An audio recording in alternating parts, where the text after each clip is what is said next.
His crying not been heard, he might have frozen to death that night. The baby was my father, Jack Shepke. Luckily, his crying was heard, and he ended up at midnight in Madison General Hospital. Somehow, the local papers were tipped off to the story, and the next day, my father was front page news. They called him the Christmas baby.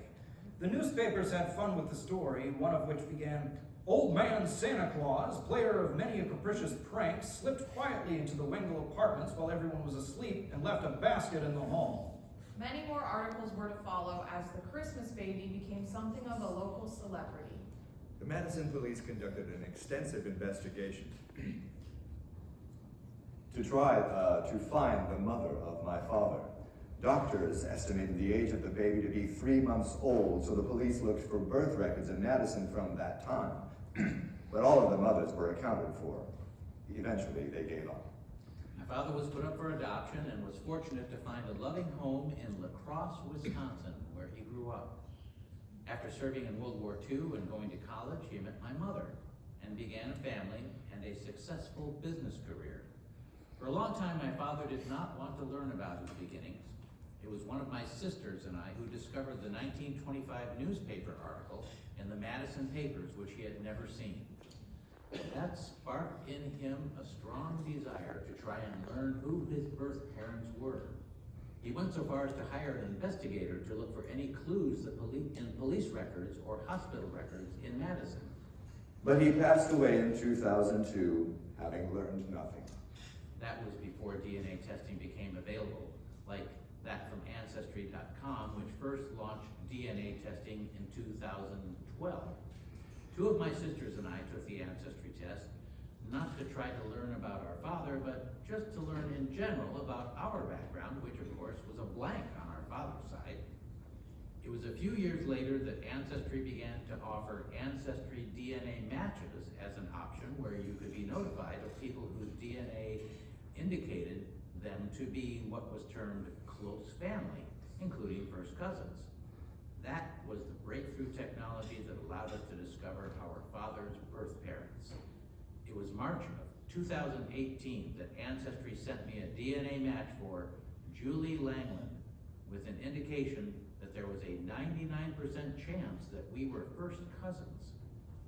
From there, it was easy using Ancestry to discover her grandparents, my grandparents, Paul and Elizabeth Howe. This discovery set off a new round of research.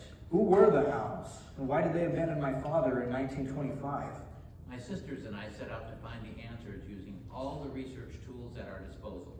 The Howes, not surprisingly, were long deceased, but we were able to discover their story. Both had been students at the University of Minnesota early in 1925 when my father was conceived. Later that year, Paul quit school and had taken a job in Iowa. He and Elizabeth were determined to hide the pregnancy and birth out of wedlock. That's why they traveled to Madison to give birth on November 6, 1925, according to a hospital notice routinely published in the Madison newspaper in those days that my sister discovered. Interestingly, the Howes would get married 13 days after my father was born, when they were still in Wisconsin. They would go on to have 3 more boys starting a year later and presumably lead a happy and successful life until their deaths in the early 1990s. We learned their other 3 sons had also passed away, the last one in 2018. The only remaining mystery concerning the Christmas baby is what happened between his birth on November 6, 1925, and his abandonment on December 23rd, and who left him on the floor in the freezing apartment vestibule. I had to speculate that his parents would not have done this. It might have been someone else who had somehow become my father's keeper. That's a mystery that will never be solved, but at least my siblings and I now know that we are Howes, with a lineage going a long way back in America, and before that to England. We only wish that our father, the Christmas baby, could have learned as much as we know now thanks to DNA testing. Actual performance text